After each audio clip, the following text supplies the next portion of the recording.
خواتین کو بااختیار بنانا پاکستان کی خوشحالی اور ترقی کے لیے ناگزیر ہے۔ خواتین کے عالمی دن کے موقع پر وزیر اعظم شہباز شریف نے اپنے پیغام میں کہا کہ آج ہم اس امر کی تجدید کرتے ہیں کہ خواتین ہمارے معاشرے کی معمار ہیں، ہمارے گھروں کا ستون اور ہمارے مستقبل کو استوار کرنے میں اہم کردار ادا کر رہی ہیں۔ انہوں نے اپنے پیغام میں مزید کہا کہ ہماری زندگیوں میں خواتین کا انتہائی اہم کردار ہے۔ کلاس روم سے لے کر بورڈ رومز تک، میدانوں سے لے کر فرنٹ لائنز تک، پاکستانی خواتین ہماری قوم کے روشن مستقبل کو سنوار رہی ہیں۔ وزیر اعظم نے کہا کہ اس سال خواتین کے عالمی دن کا تھیم تمام خواتین اور لڑکیوں کے لیے حقوق، مساوات اور انہیں بااختیار بنانا دراصل ایک عزم کا اعادہ ہے جو ایک ایسا معاشرہ بنانے کی ہماری مشترکہ ذمہ داری کی یاد دلاتا ہے جس میں خواتین کا اہم کردار ہو۔ شہباز شریف نے کہا کہ ہمارا مذہب اسلام خواتین کی عزت اور حقوق پر بہت زور دیتا ہے۔ حکومت پاکستان نے پالیسی سطح پر مداخلت، قانونی اصلاحات اور ادارہ جاتی تعاون کے ذریعے خواتین کے حقوق کو آگے بڑھانے میں اہم پیش رفت کی ہے۔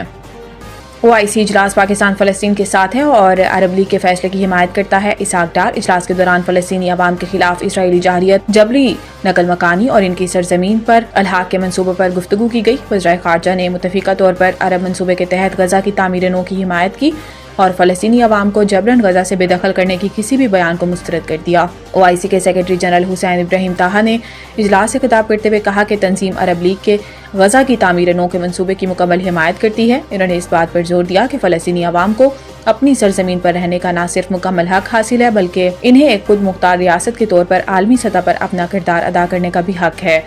حسین ابراہیم طاہا نے اسرائیل کی جانب سے بیت المقدس کی بے حرمتی، فلسطینی نوجوانوں کی گرفتاریوں اور شہادت جیسے جرائم کی سخت مذمت کی۔ انہوں نے عالمی برادری پر زور دیا کہ وہ اسرائیلی مظالم کو روکنے کے لیے فوری اور مؤثر اقدامات کریں۔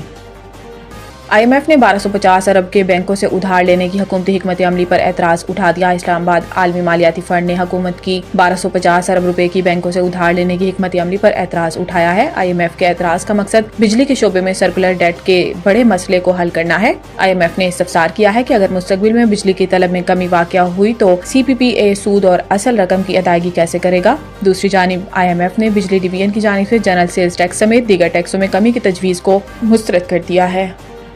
اسلام آباد میں نئی دہلی کی طرز پر اسمبلی اور منتخب جمہوری حکومت بنانے کی سفارش۔ وفاقی دارالحکومت اسلام آباد کی انتظامی اصلاحات کے لیے تشکیل سب کمیٹی نے سفارش کی ہے کہ اسلام آباد میں نمائندہ حکومت اور جمہوری کنٹرول قائم کیا جائے، وفاق سے اسلام آباد حکومت کا اختیار منتقل کیے جائیں، بکھرے ہوئے محکموں کی بجائے مربوط انداز میں ادارے بنائے جائیں، وفاق کے ایک یونٹ کے طور پر اہم موضوع انتظامی ڈھانچہ بنایا جائے، یہ ڈھانچہ گلگت بلتستان کی طرز پر صوبائی حکومت کا ہو۔ یہ سفارش سب کمیٹی کی عبوری رپورٹ میں کی گئی۔ سب کمیٹی نے تجویز کیا ہے کہ اسلام آباد میں نئی دہلی کی طرز پر اسلام آباد کیپٹل ٹیریٹری گورنمنٹ بنائی جائے۔ ICT کی منتخب اسمبلی ہوگی جس کے نمائندے براہ راست منتخب کیے جائیں گے۔ صوبائی اسمبلی کے پاس ہوم، پولیس اور ماسٹر پلاننگ کے سبجیکٹس نہیں ہوں گے۔ اسلام آباد اسمبلی اپنا لیڈر منتخب کرے گی جو میئر کہلائے گا۔ میئر اسمبلی کو جواب دہ ہوگا۔